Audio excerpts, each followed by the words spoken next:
नमस्कार दोस्तों, श्री राधे। आप देख रहे हैं अपना पसंदीदा चैनल ज्योतिष पंचांग।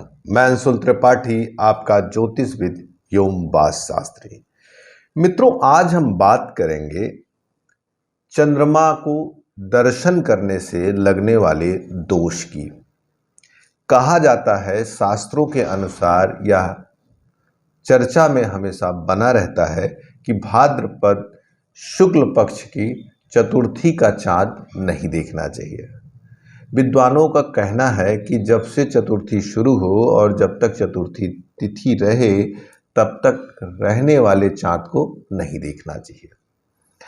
लेकिन अगर किसी ने चाँद को देख लिया है तो क्या करे, और यह चाँद सन 2022 में कब निकलेगा, यह सब जानकारी आपको हम आज पंचांग के माध्यम से बताने वाले हैं। हमारे पास बनारस का पंचांग है और सबसे पहले हम आपको बताना चाहेंगे भाद्रपद शुक्ल पक्ष की चतुर्थी। और चतुर्थी तिथि है बुधवार के दिन, और इस दिन अंग्रेजी तिथि की अगर बात की जाए तो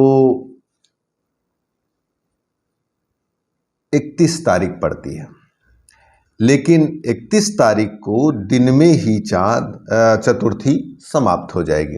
अर्थात यह चतुर्थी 30 तारीख को रहेगी। 30 तारीख को कब से चतुर्थी शुरू हो रही है?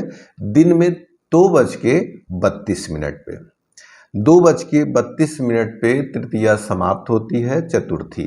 अर्थात चतुर्थी तिथि में जो चाँद दिखेगा वह 30 तारीख को ही दिख जाएगा। और 31 तारीख को चंद्रमा चतुर्थी तिथि कितने बजे तक है? दिन में 1:58 तक बनारस के अनुसार है।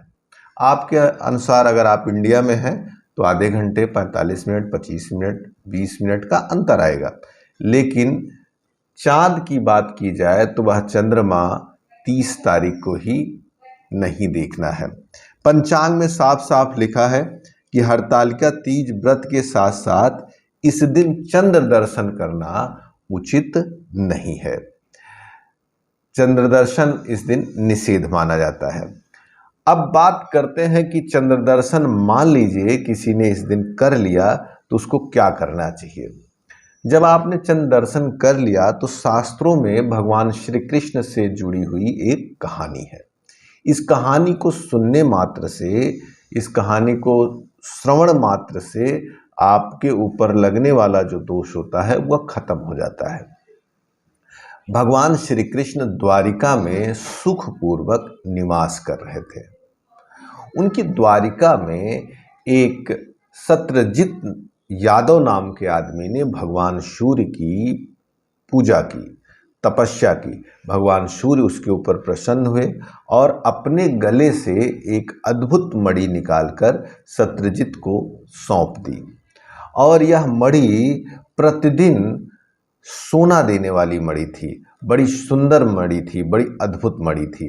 जब इसकी चर्चा द्वारिका में होने लगी तो भगवान कृष्ण ने इसको प्राप्त करने की इच्छा जाहिर की।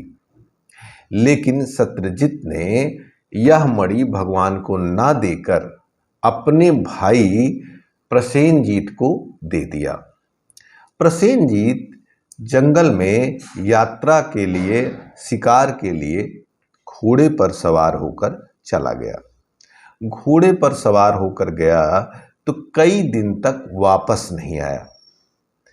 तो यह बात कहीं न कहीं से प्रसेनजीत के मन में, सत्रजीत के मन में आने लगी प्रसेनजीत के प्रति कि कहीं हमारे भाई को मारकर या उसको कहीं बंदी बनाकर भगवान श्री कृष्ण ने मणि तो नहीं ले ली। और यह सूचना उन्होंने पूरे नगर में फैला दी।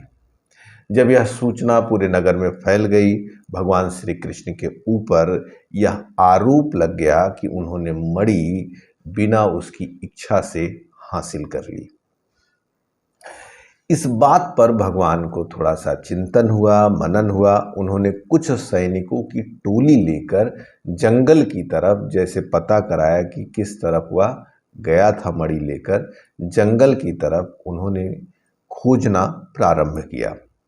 तो जाते जाते उन्होंने देखा कि एक शेर और उसके पास उसका शरीर पड़ा हुआ था, सत्यजीत यादव का, वह मृत अवस्था में था और शेर भी वहां पर मृत था।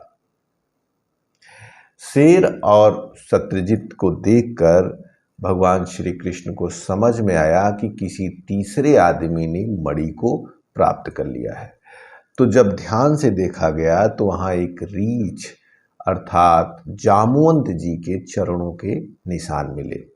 तो भगवान ने उन चरणों के निशान को देखते हुए आगे गति की तो पाया एक गुफा की तरफ वह कदम गए हुए थे।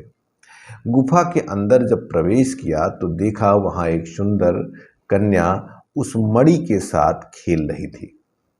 भगवान की उपस्थिति से वह कन्या भयभीत हुई और अपने पिता जामवंत के पास पहुंची। भगवान गुफा में प्रवेश करने से पहले अपने सैनिकों से बोले थे कि आप लोग 8 दिन तक मेरी प्रतीक्षा करिएगा।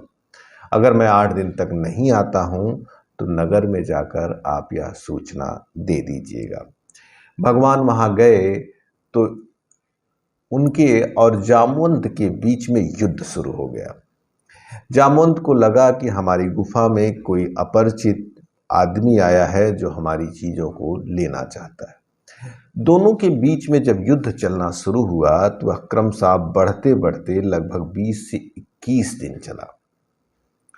जामवंत को जब भगवान श्री कृष्ण से विजय नहीं प्राप्त हुई तब जामवंत को लगा कि इस धरती पे कौन ऐसा है कि जो मुझसे जीत सके।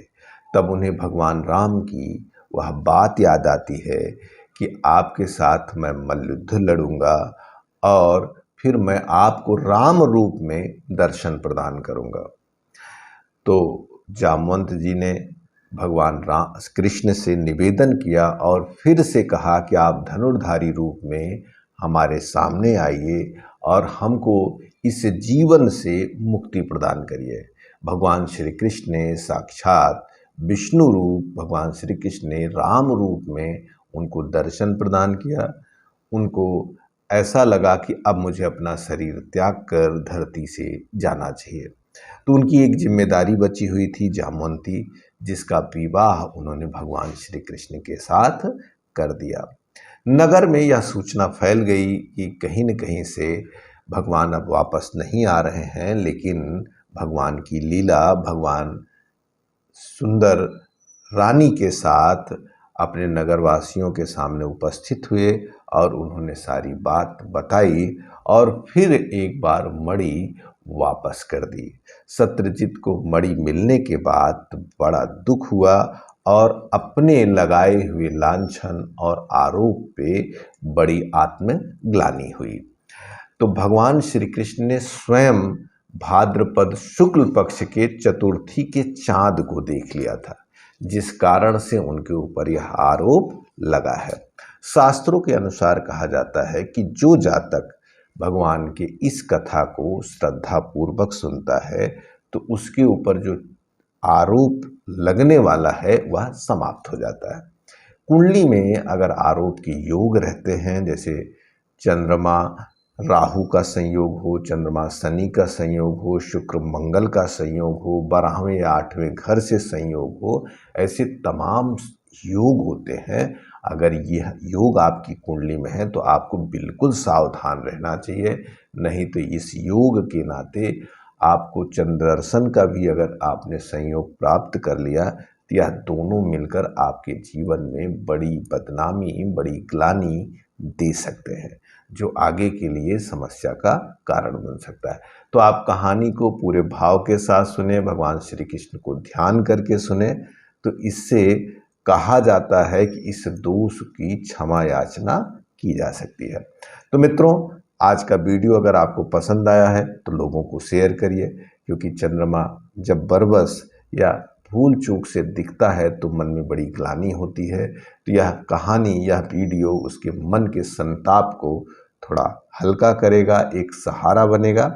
मित्रों, आपको अगर कुंडली दिखानी है या वास्तु के बारे में जानना है तो दिए नंबर पर फ़ोन करके आप हमसे वार्ता कर सकते हैं, अपनी कुंडली और अपने घर के हालचाल के बारे में जान सकते हैं। नमस्कार, से राधे। उम्मीद करती हूँ आपको वीडियो पसंद आया होगा, तो इसे लाइक करना ना भूलें। ज्योतिष और पंचांग से जुड़ी जानकारी हम आपके लिए लाते रहेंगे, तो आपके अपने YouTube चैनल ज्योतिष पंचांग को सब्सक्राइब करें और बेल आइकन जरूर प्रेस करें, ताकि आपको लेटेस्ट वीडियो की नोटिफिकेशन लगातार मिलती रहे।